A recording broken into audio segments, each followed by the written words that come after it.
मत करना। समझदार हो तुम तो देना जो सब बाद में बताना। 10 साल के बाद हुआ मुझे बेटा। मैडम आप मेरे को बात करके क्या आप ये बताइए। आप बस केंद्र तक बात पहुंचाइए। मैं बहुत दुखी हूँ। मैडम मेरी जगह आपका बेटा होता तो आप क्या बोलते हैं आप ये बताइए। एक निजी चैनल के रिपोर्टर के सवाल पर कैलाश विजयवर्गीय ने उन्होंने कहा कि फोकट सवाल मत पूछो।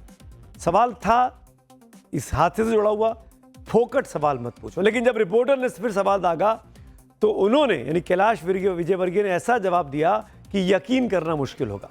कैलाश विजयवर्गीय ने घंटा जैसे शब्द का इस्तेमाल किया कि क्या घंटा जैसे सवाल करते रहते। मध्य प्रदेश के सरकारी सिस्टम का हाल क्या है और वो इससे भी समझा जा सकता है कि घटना के 24 घंटे बाद भी कैलाश विजयवर्गीय मौत का सही आंकड़ा अभी नहीं दे पा रहे हैं। मंत्री जी कितने कंफ्यूज हैं, आज आप खुद सुनिए, इनके दिन की प्रेस कॉन्फ्रेंस है ये। देखिए, डेथ कितनी हुई अभी मैं नहीं बोल सकता, क्योंकि ऑफिशियल आंकड़े डॉक्टरों से पूछने के बाद ही बताऊंगा। बाकी जिनकी भी मृत्यु हुई है उनके परिवार को हम 2-2 लाख रुपए देंगे। जितने भी पेशेंट आए हैं सबको हम निःशुल्क इलाज करा रहे हैं। यहाँ पर बैठकर एम्बुलेंस हमने 5 लगा रखी है। जो भी ऐसा गंभीर पेशेंट आ रहा है उसको तत्काल हम भेज रहे हैं।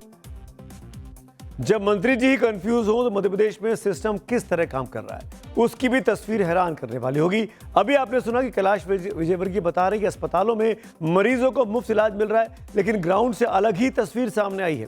जिनके परिवार वाले इंदौर के अलग अलग अस्पतालों में भर्ती हैं, उन्होंने बाकायदा अस्पताल की दवाइयों का पर्चा हमें दिखाया जहां पर वो उनको पैसे देकर दवाइयां मिल रही हैं। हाँ बिल है ना ये। तो सरकार ने तो कहा मुफ्त इलाज हो रहा है। नहीं मुफ्त नहीं हुआ ना, ये पैसा लिया है ना उनने। अच्छा। वर्मा नर्सिंग होम के अंदर। अच्छा, ये देखिए, ये तस्वीर उस बिल की है। ये बिल जो है वो इनको दिया गया है। कितना खर्च हुआ है इसमें अमाउंट नहीं लिखा है कितना। ये वाला भाई को मालूम, में तो अच्छा 100 रुपए की वो लगी है एंट्री और बाकी दवाइयों का। अब खबर उस शहर से जो पिछले 8 सालों से स्वच्छता रैंकिंग में पूरे देश में टॉप पर है। जी हां, बात हो रही है मध्य प्रदेश के इंदौर की। यहां नए साल पर कई परिवारों की खुशियों पर सरकार और सिस्टम की लापरवाही की वजह से ग्रहण लग गया है। कल तक जिन घरों में बच्चों की किलकारी गूंजती थी, आज वहां मातम पसरा है। हिम्मत करना। समझदार हो तुम तो देना जो सब बाद में बताना। 10 साल के बाद हुआ मुझे बेटा।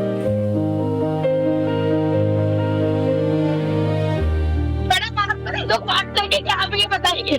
आप बस केंद्र तक बात पहुंचाइए। मैं बहुत दुखी हूँ। मैडम मेरी जगह आपका बेटा होता तो आप क्या बोलते हैं आप ये बताइए।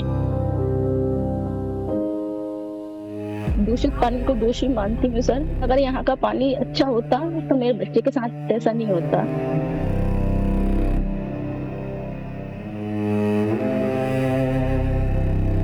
दस साल के बाद मेरा बेटा हुआ था, एक बेटी है। हमारा ये फ्यूचर था। काफी मन्नतों के बाद, काफी ट्रीटमेंट के बाद तो अब बेबी हुआ था मैम।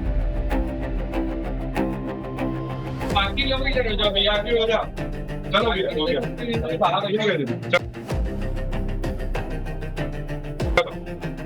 हो जाएगा। सब भी है तो लाइक थोड़ा सा इधर आ जाएंगे। मुझे निकल आपको बात वो बात दूंगा बच्चों।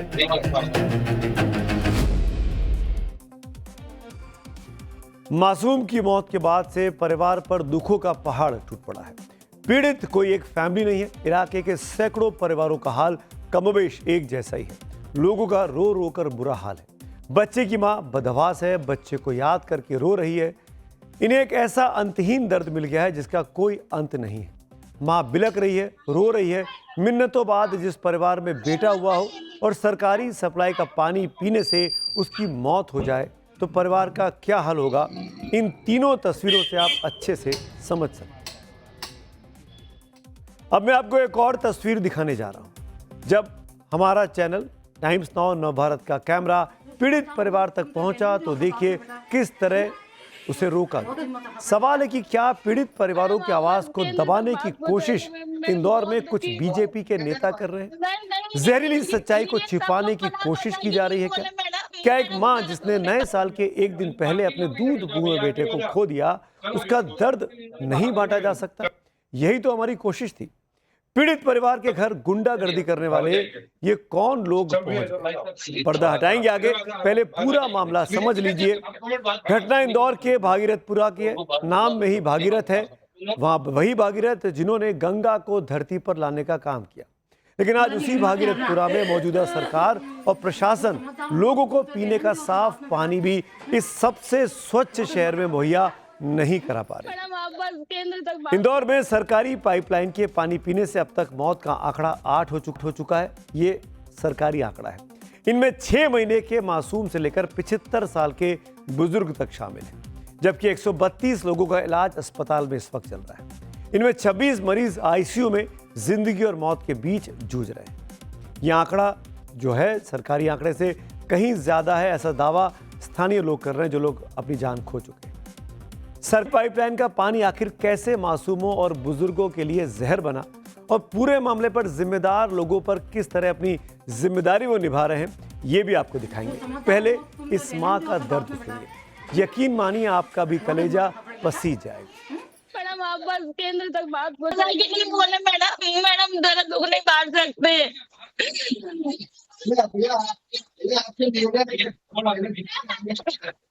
मैडम आप तो दुख बांट सके क्या, आप ये बताइए। होगा नहीं ना कुछ मैडम, मेरी जगह आपका बेटा होता तो आप क्या बोलते हैं, आप ये बताइए। 10 साल के बाद मेरा बेटा हुआ था, एक बेटी है, हमारा ये फ्यूचर था। यहाँ के लिए ये दूषित पानी को दोषी मानती हूँ सर। सर अगर यहाँ का पानी अच्छा होता तो मेरे बच्चे के साथ ऐसा नहीं होता। 10 साल बाद बेटा हुआ, माँ कह रही है कि पानी साफ आता तो बेटा आज उसके बीच होता, ऐसा नहीं हुआ होता। इतना बड़ा हादसा हो गया, स्वच्छता के सिरमौर बने शहर में 8 लोगों की मौत हो जाती है, वो भी दूषित पानी। जो पीने का पानी है वो जहर बन जाता है, पीने का पानी ही जानलेवा निकल जाता है। ऐसे में सवाल ये कि आखिरकार इन मौतों की जिम्मेदारी आखिर किसकी होगी? पाइप में गंदे पानी की सप्लाई हो रही थी, लेकिन जिम्मेदार कौन है? इतनी बड़ी लापरवाही कैसे हुई? प्रशासन और जनप्रतिनिधि, क्या सबने आंखें मूंद रखी थी? बात अगर इलाके के जनप्रतिनिधियों की करें तो आप ध्यान से इस ग्राफिक्स को देखिएगा। आपके सामने 4 चेहरे हैं। बीजेपी के स्थानीय विधायक हैं, उसी इलाके के मंत्री हैं जिस इलाके के विधायक हैं कैलाश विजयवर्गीय। स्थानीय विधायक हैं, मंत्री इंदौर के। इंदौर के महापौर है पुष्यमित्र भार्गव साहब। कमल वाघेला जो कि स्थानीय पार्षद है, जो कल मीडिया के चैनल्स के साथ देखे गए थे विजयवर्गीय साहब के साथ, और ये भी एक तरीके से डराने की कोशिश कर रहे थे वाघेला साहब। और ये MIC मेंबर है अभिषेक बबलू शर्मा। ये लोग भी माने जाते हैं कैलाश विजयवर्गीय की ये बहुत ही करीबी टीम है। इसके अलावा आपको एक और इम्पॉर्टेंट चीज़ बता दें कि इस इलाके के जो प्रभारी मंत्री हैं इंदौर के, वो खुद मुख्यमंत्री मोहन यादव हैं, जिनके पास उन्होंने जिम्मेदारी इंदौर के लिए रखी है। मध्य प्रदेश के मुख्यमंत्री मोहन यादव भी इंदौर के प्रभारी मंत्री हैं, लेकिन विजयवर्गीय साहब पर सबसे पहले जिम्मेदारी आती है, क्योंकि भागीरथपुरा उन्हीं के विधानसभा क्षेत्र में आता है। मध्य प्रदेश के नगरीय विकास और आवास मंत्री भी हैं।